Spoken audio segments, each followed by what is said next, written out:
child has entered school at that point.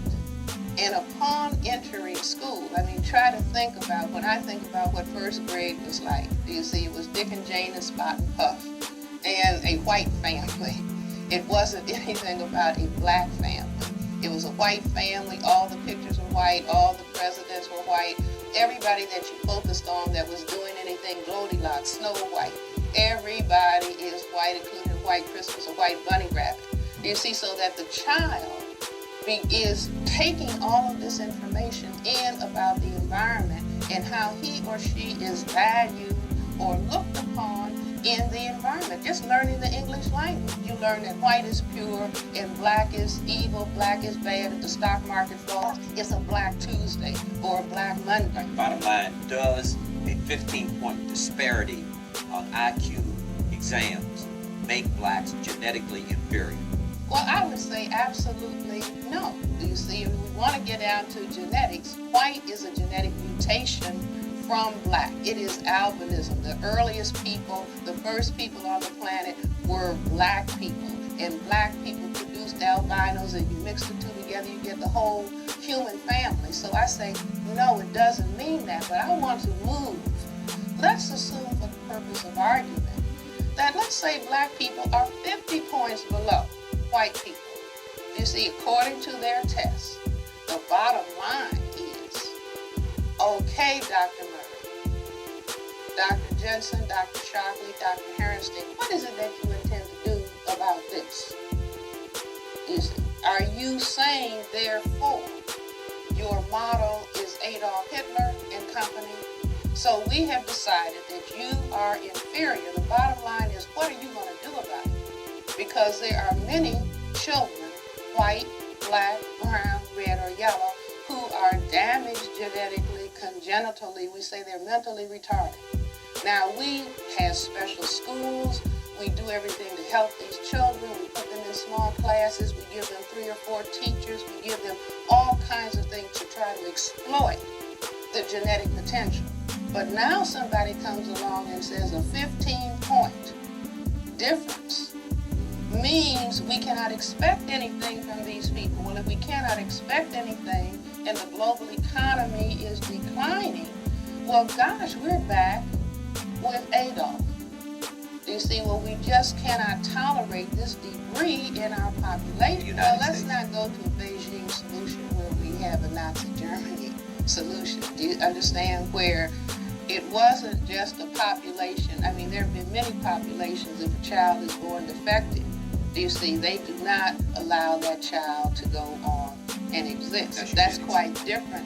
That's quite different than saying there are populations of people, you see, that are superfluous and that are a contaminant, and we need to be pure and clean so that we can really arrive where we're supposed to arrive. We're back in Nazi Germany. So I say that, first of all, we have to recognize Nazi Germany was about white supremacy. It was about the white genetic population feeling that it was vulnerable to an assault by people whose real genetic origin began in North Africa. You see, their religion was not the critical issue. The issue was that they had their origins in a population that was classified as non-white. And so I say that we need to not debate numbers, because God forbid, but Dr. Murray or his grandchildren might come out with an IQ difference 15 points lower than him. If what you're saying is true, are blacks doing anything to accelerate a process toward a, quote, final solution? Blacks themselves? No. You see, the people of color on the planet who are being approached by people who have all these genetic issues in their minds, and they don't understand. They don't understand that white supremacy mindset, or the mindset that is feeling vulnerable to white genetic annihilation. So you have a big population conference in Cairo. To the extent that people of color on the planet do not understand this mindset, it's like being at the chessboard and not understanding the game, with all of the people of color on the planet on the black side of the chessboard. And you have white supremacy, or the dynamic for white genetic survival, moving against this group of people. Now, I believe instead of getting emotionally upset about Charles Murray's position or anybody who is in that group of thinkers, I believe, again, take out the Cress theory. See where all of this has been laid out before, predicting how this mindset operates, and begin to place oneself in a mode of understanding what the game is that is on the table. If I can summarize the game is going to turn on public opinion. Hitler only did what he was able to do. He was only able to do certain things because he had organized German public opinion. What, if anything, are blacks or some blacks doing in terms of accelerating a negative public opinion or a public opinion that could come back to bite them? Let's take an example. A person who considers him or herself to be an actor, television actor, black, who doesn't understand this white supremacy dynamic. So somebody comes along and offers them a job, you see, but they have to act as a clown and a buffoon, and they just think, well, I'm in the abstract being an actor or an actress. Unbeknownst to them, it's a whole context in which this role is being carried out, where people feel who have set up this image that they need to be reinforced. See, look at blacks. They're clowns. They're stupid.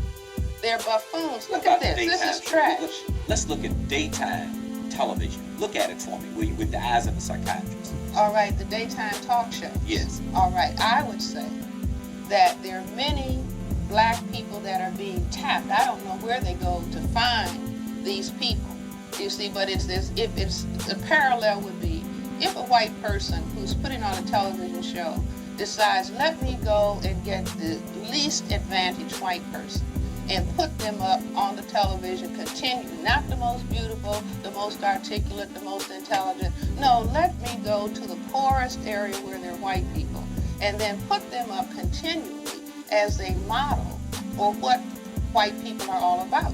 You see, we go back to Nazi Germany and Joseph Goebbels, who understood it. We keep putting out negative images of Semites and the Jewish religion.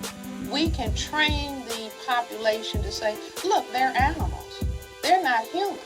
And so the sooner we get rid of them, the better. I think that many talk shows are using and trashing black people in this manner. In addition to some of the shows that come on in the evening, I can think of one of the shows that just trashes the image of black men. We complained in the 50s and the 60s and maybe the 40s about the Amos and Andy image. Those are angelic images compared to the images of black men, you see, that are being put on the television, and this is supposed to be entertainment. I say no. And I would say to the white population, I would say this, that of the people on the planet, some of the people who walk around and have to hold their heads down who are white are people whose origin is German or white South African, because they are known throughout the world to have brutalized people. You see, they're ashamed of themselves.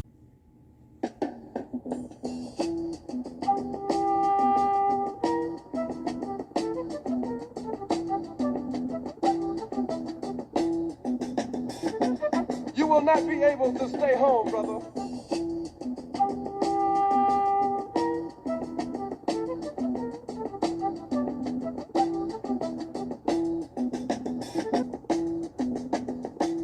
You will not be able to plug in, turn on, and cop out.